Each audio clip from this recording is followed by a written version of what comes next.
Ilang bulay, abewan niyo. Pabewan eh. Kung ang daw ini, pagraya dia. Ano ang gusto mo?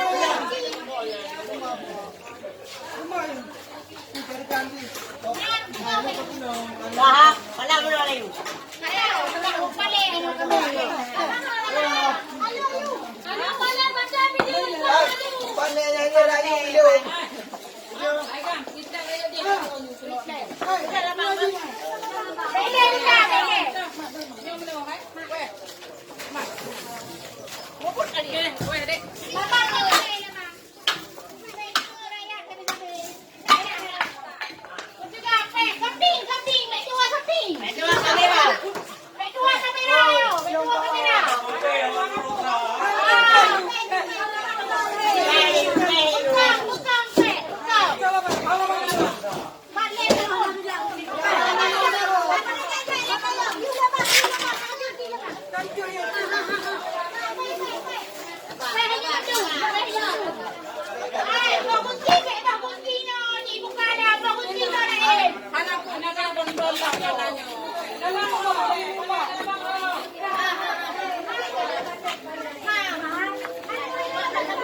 Apa tadi? Apa? Coba tanya yang kita datang ke rumah itu.